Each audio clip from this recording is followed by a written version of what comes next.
There's nothing like experiencing music live and in person. But at this moment, stages are dark as the COVID-19 pandemic threatens the very existence of live music venues. On Destination Live Music Comeback Road, we're going inside some of West Michigan's favorite music spots to discover their rich histories, take a look behind the scenes, hear how the pandemic is affecting them, and how you, the fans, can show your support.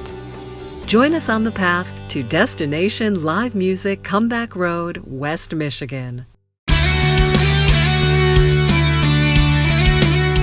We just loved music. We were always around musicians. People still think I was in all these bands, and I was just like, no, I was never in any of those bands. I was just the person trying to get the bands in front of a bunch of people and cheer them on. My name is Tammy Vandenberg. I'm co-founder and co-owner of the Pyramid Scheme, which is in Grand Rapids, Michigan.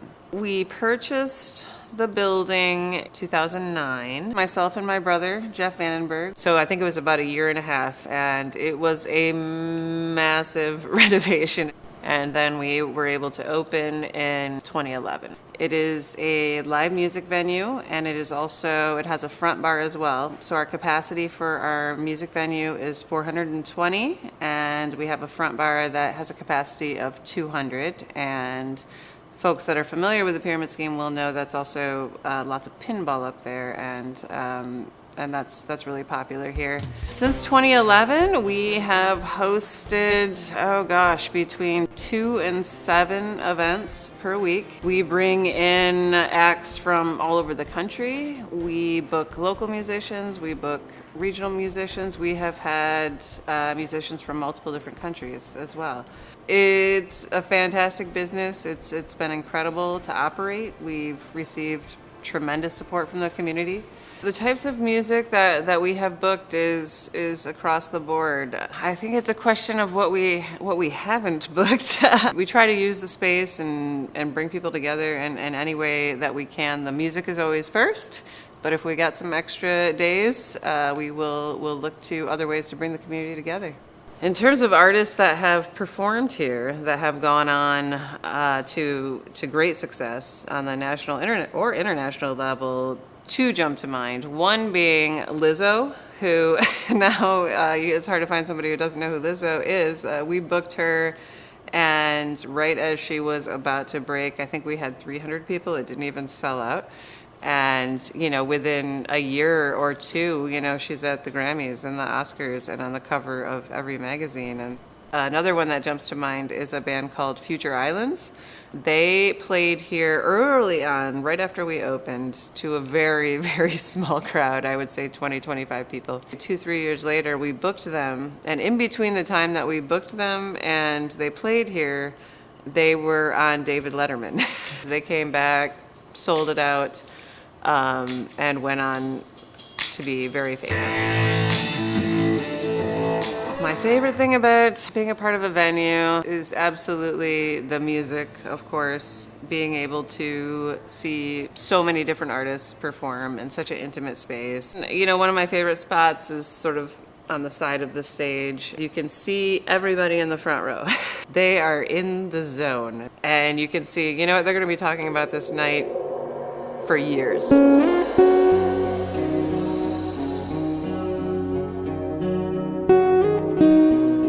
We are currently closed down. We officially shut our doors March 14. As we started to learn more about the situation, about COVID, and about where it was and how it was spreading and what a massive threat it was, we actually decided to close our doors even before the governor's order. Being in the music venue business is very, very challenging. This is not a high margin business. So you're preparing for all of these different things, not selling enough tickets, losing money on shows. You're trying to prepare for every possible scenario. Clearly none of us were prepared for this. We received some PPP funds, which we are incredibly grateful for. Then we also applied for the SBA injury loan, which fortunately we also received. We do not want to get in debt. We had just paid off all of our debt except our mortgage right before this happened. The other things that have been helping us are the merchandise, and the t-shirts are a big seller. We've got a lot of different designs. My brother's a fantastic artist. If you've seen the murals on the side of our building, he did those, and he's designed, I think, almost all of our t-shirts. He also has screen printed posters from a lot of different films and some music. Again, thank you to everybody that's been purchasing merch. So what can we, how are we going to survive? And so the pinball machines, I would say within a matter of days, Jeff came to me and he said, I'm going to rent these machines out. And, if you know anybody who wants one, we'll deliver them. There'll be X amount a month. So that was something it never would have occurred to me that we would be renting these out, but it has been incredibly helpful.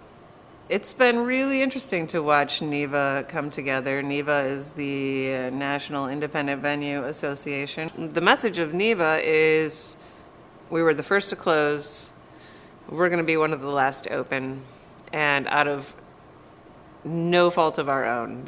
We have done nothing wrong. We just, all of a sudden, no revenue for most venues. So NIVA has been doing incredible work. They have the Save Our Stages Act, and we're so grateful to everybody that has mobilized, the fans, the musicians, who have all stepped up to contact their senators and their representatives. And looking back over the last 6 months, what I hope to take away from this whole mostly horrible experience is certainly to value the music. I did not understand the power of music. I had no idea how much life live music brings to people.